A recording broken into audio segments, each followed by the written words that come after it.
안녕하세요. 인천여자중학교 기술과정과 교사 송다은입니다. 오늘 선생님들께 건강하고 안전한 식생활의 실천이라는 주제로 블렌디드 레시피를 소개해드리고자 합니다. 목차입니다. 첫 번째로 수업 개요, 두 번째로 프로젝트 수업의 흐름, 세 번째로 평가와 기록의 순서로 연수를 진행하도록 하겠습니다. 첫 번째 수업 개요입니다. 제가 수업한 단원은 기술과정 2권의 2단원, 건강과 환경을 고려한 식품 선택과 보관 단원입니다. 성취 기준을 살펴보면 가족의 건강과 환경을 고려한 식품 선택의 중요성을 이해하고 식품을 안전하게 관리하고 보관하는 방법을 탐색하여 실생활에 활용한다라고 되어 있습니다.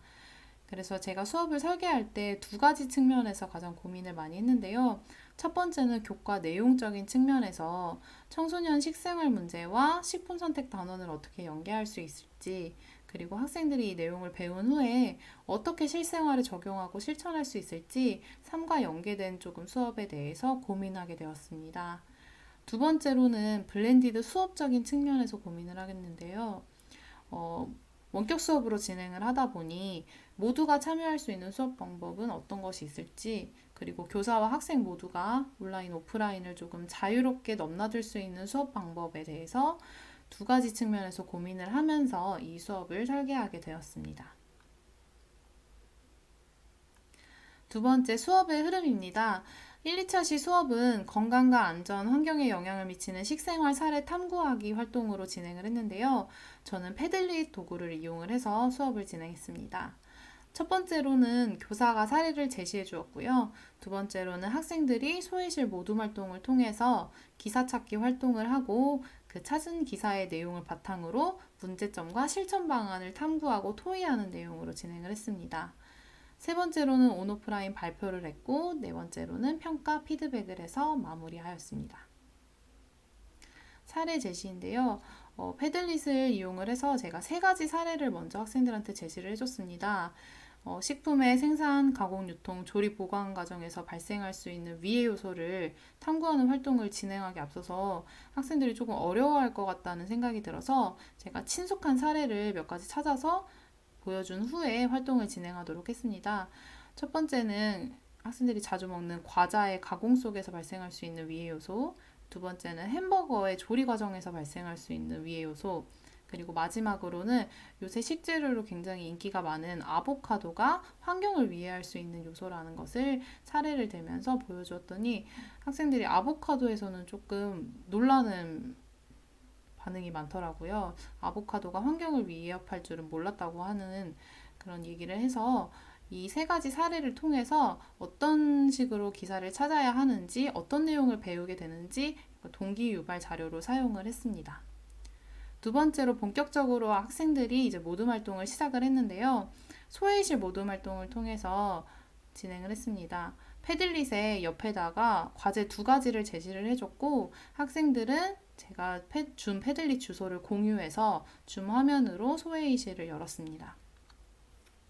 첫 번째 과제는 선생님이 제시한 사례같이 우리 식생활 속에서 건강, 안전, 환경을 위해하는 요소들의 사례를 찾아보라고 과제를 제시했고요.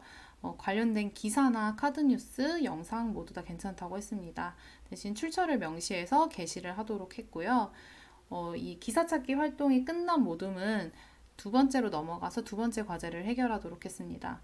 두 번째 과제는 토의하기 활동인데요. 첫 번째로 사례 속에 드러난 문제점에 대해서 문제인식을 하고, 두 번째로 사례가 발생 지속된다면 우리한테 어떤 영향을 미칠지 파급 효과에 대해서 조금 생각해 보도록 하고, 세 번째로 건강, 안전, 환경을 고려한 식생활을 위해서 우리가 일상 속에서 실천할 수 있는 방안 5가지 정도를 토의를 해서 작성하도록 했습니다. 그 이외에 느낀 점 같은 내용은 자유롭게 적을 수 있도록 했고요. 여기까지 모둠 활동을 진행을 하는데 저는 모둠 활동 소회의실을 돌아다니면서 과정평가를 진행했고요. 아무것도 하지 않는 친구들한테는 사진을 찾는 것과 같은 과제를 하나씩 주어서 모든 학생들이 참여할 수 있도록 조금 지도를 해주었습니다. 활동 예시인데요.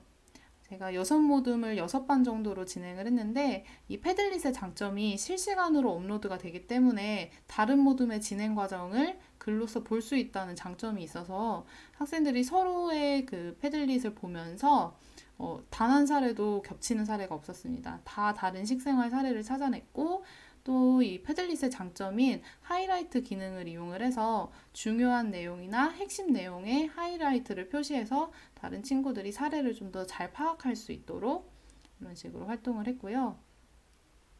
학생들이 모둠 활동의 토의 내용은 이런 식으로 정리를 했습니다. 2차 시 수업 때는 온오프라인 발표를 진행을 했는데요. 이때는 등교 수업과 원격 수업이 반마다 진도가 달랐기 때문에 어떤 일부 반에서는 등교 수업으로 발표를 했고 일부 반에서는 줌을 통해서 온라인 발표를 했습니다. 등교 수업을 해서 발표한 친구들도 마찬가지로 패들릿을 화면에 띄워서 했고요. 줌 화면도 마찬가지로 했습니다. 그래서 패들릿이 온오프라인이 쭉 지속이 될 수 있다는 점이 굉장히 좋았습니다. 이 등교 수업을 했을 때는 학생들한테 핸드폰을 다 나누어 주어서 발표가 끝나자마자 피드백을 할 수 있도록 했습니다.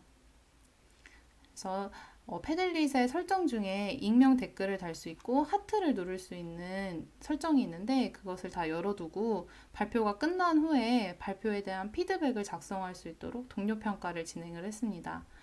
처음에는 학생들이 발표 스킬에 대한 내용을 댓글을 많이 달아줬는데 나중에 갈수록 발표 내용에 집중을 더 많이 해서 내용과 관련된 측면으로 피드백을 꽤 잘해 주었더라고요. 그래서 여기 잠시 보면은 해결 방안에 환경과 관련되지 않은 내용들이 몇 가지 있어서 아쉬웠다. 부가적인 설명이 있었으면 좋았을 것 같아. 원두 찌꺼기가 토지를 오염시킨다는 사실은 처음 안 사실이어서 새로웠다. 다양한 방식으로 피드백을 해줬고 학생들은 이 내용을 나중에 확인할 수 있도록 지도를 했고 저는 발표가 끝난 후에 교사의 피드백을 해주고 이 수업을 마무리를 했습니다. 4, 5차 시 수업에서는 개념학습을 진행을 했는데요.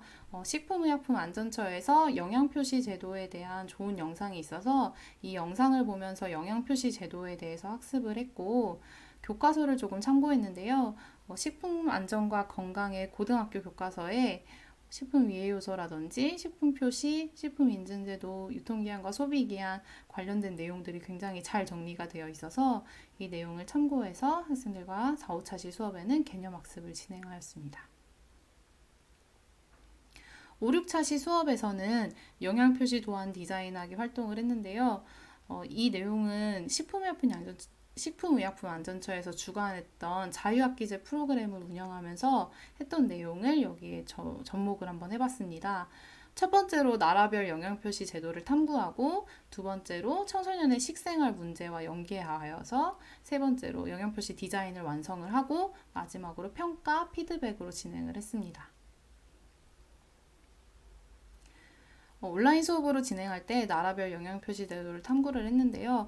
이전에 배웠던 우리나라의 영양표시 제도와 여기 국가별 영양표시 제도라고 구글에 쳤는데요. 다양한 나라의 영양표시 제도가 사진이 뜨는데 이 사진을 보면서 우리나라의 영양표시 제도와 어떤 점이 다른지를 비교해보고 이 각자 나라의 영양표시 제도의 장단점을 조금 분석할 수 있도록 지도를 했습니다. 그래서 여기에서 발생된 장점들은 나중에 만들 영양표시 제도 디자인할 때 접목을 하면 좋을 것 같다고 약간 힌트를 주었고요. 두 번째로 청소년의 식생활 문제와 연계할 수 있도록 지도를 했는데요. 저희가 기술과정 1권에서 학생들은 1학년 때 이 내용을 배웠었는데 청소년의 나트륨, 지방, 당류, 카페인 과다 섭취로 인해 식생활 문제점, 비만이라든지 성인병이라든지 이런 문제점이 있었는데 이 문제점을 예방하기 위해서 영양표시 제도에 어떻게 접목하면 좋을까라고 두 번째 힌트를 주었습니다. 그래서 학생들은 이 첫 번째 문제였던 영양표시 장단점과 식생활 문제를 고려를 하면서 이 영양표시 도안 디자인하기 활동을 진행을 했습니다. 첫 번째 빈칸은 새로 디자인한 영양표시 도안을 그리게 되어 있고요. 두 번째로는 그 도안에 바뀐 특징을 적도록 칸을 마련을 했습니다. 그래서 학생들이 작성한 예시인데요. 이 친구는 원그래프를 이용을 해서 만들었는데 이 특징에 이렇게 적었더라고요. 청소년의 건강을 위협하는데 가장 큰 영향을 미친다고 생각되는 당류, 지방, 포화지방에 대한 100g당 비율을 알기 쉽게 하였고 그 외의 영양성분의 100g당 비율을 나타내었다. 또 가장 많은 비율을 가진 영양 성분을 빨간색으로 표시했다라고 해서 가장 많이 섭취하는 영양소나 청소년이 많이 섭취하는 영양소를 위주로 표시한 도안을 완성을 했고요. 다른 친구들의 예시를 조금 보여드리면 다양한 예시를 했습니다. 병 모양으로 한 친구도 있었고 이렇게 숟가락 모양으로 했었고 이 세 번째 친구는 아이들도 영양 표시를 조금 쉽게 볼 수 있도록 아이들이 시선을 끌 수 있는 귀여운 캐릭터를 만들었다고 설명에 썼더라고요. 그래서 이렇게 귀여운 캐릭터를 만들기도 하고 피라미드 모양으로 만들기도 했습니다. 사실 저는 이 내용은 수행평가로 진행을 하지는 않았는데요. 수행평가로 진행하지 않고 학교생활기록부에는 기록을 해줬습니다. 수행평가 척도를 나눈다면 세 가지로 구분을 할 수 있을 것 같아서 나눠봤는데요. 첫 번째는 영양표시 제도에 대한 이해력, 그리고 두 번째로는 청소년의 식생활 문제에 대한 문제인식 능력, 그 다음에 세 번째로 영양표시 디자인에 대한 창의적 표현 능력, 이렇게 세 가지로 구분을 해서 수행평가 척도를 마련을 했습니다.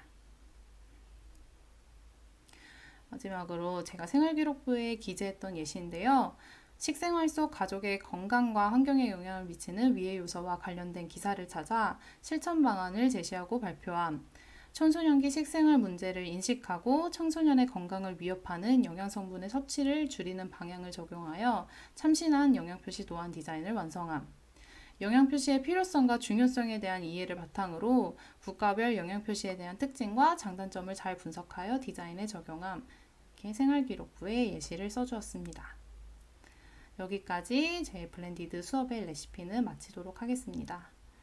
부족한 점이 많았던 레시피인데요. 선생님들께서 부족한 점은 보완을 해주셔서 더 좋은 수업으로 완성을 해주셨으면 좋겠습니다.